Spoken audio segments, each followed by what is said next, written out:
Hello guys, welcome to my YouTube channel. आप सभी देख रहे हो आपका अपना यूट्यूब चैनल पिया जी ने। दोस्तों, चैनल पे नए हो तो चैनल को सब्सक्राइब कर लो ताकि नए वीडियो की नोटिफिकेशन मिलती रहे। दोस्तों, आज हम तारों के बारे में कुछ फैक्ट्स जानने वाले हैं, तो वीडियो शुरू करते हैं। तो जैसे कि आपको पता है कि हमारी आकाशगंगा में लगभग 2 से 4 खरब तारे हैं और इसकी गिनती कुछ फिक्स नहीं, इससे ज़्यादा भी हो सकते हैं। इसके अलावा अगर आप 1 मिनट में 100 तारे गिनते हो तो आपको पूरे तारों को गिनने के लिए लगभग 2000 साल तक का समय लगेगा। मत तो आप अनुमान लगा सकते हो कि कितना ज़्यादा तारे हैं हमारे ब्रह्मांड में।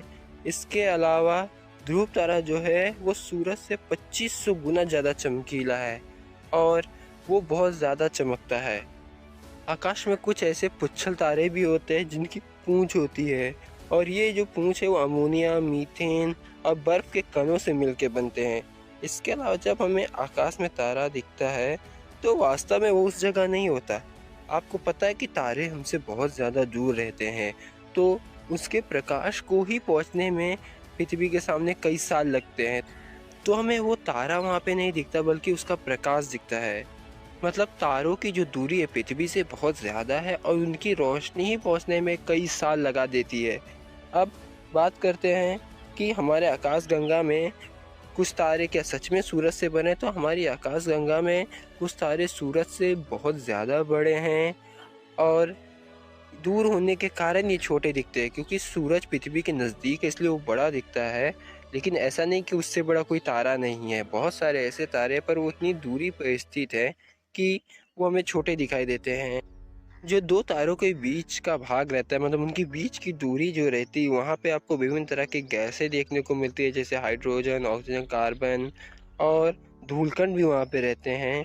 तारे का जीवन इस बात पे डिपेंड करता है कि उसका आकार कितना बड़ा है। जितना बड़ा ज़्यादा तारा होगा उसका लाइफ स्पैन उतना कम होगा, जितना छोटा तारा होगा वो उतनी ज़्यादा जिएगा, क्योंकि बड़ा तारा बहुत ज़्यादा एनर्जी रिफ्लेक्ट करता है। सीरिस नाम का जो तारा है वो सूरज से 20 गुना अधिक चमकदार है और आकाशगंगा में हर 18 दिन में एक तारा बनता है। और तारे कभी टूटते नहीं। कभी कभी हमें आकाश में लगता है कि तारे टूट के गिरे हैं, वो तारे नहीं होते बल्कि उल्का पिंड होता है। सुपरनोवा का विस्फोट इतना ज़्यादा स्ट्रांग है, मतलब सुपरनोवा जो तारे हैं, जो बहुत बड़े तारे हैं, उनका विस्फोट इतना ज़्यादा खतरनाक है, 1 सेकंड में वो इतनी ऊर्जा रिफ्लेक्ट करता है कि जो सूरज है वो 100 वर्षों में करता है। कभी कभी हमको लगता है कि तारे टिमटिमाते हैं और बहुत जगह लिखा भी है, लेकिन ऐसा नहीं है। तारे टिमटिमाते नहीं हैं बल्कि पृथ्वी की रोटेशन की वजह से हमें से लगता है कि तारे टिमटिमा रहे हैं।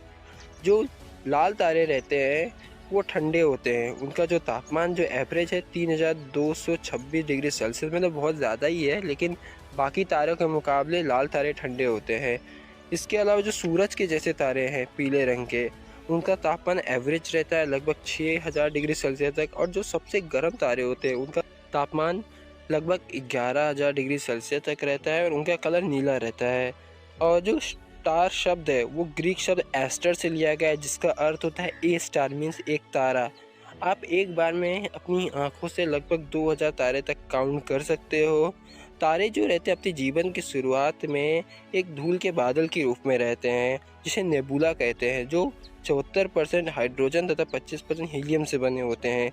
लेकिन ये अपने कोर में जो न्यूक्लियर रिएक्शन करते हैं उसकी वजह से ये चमकने लगते हैं।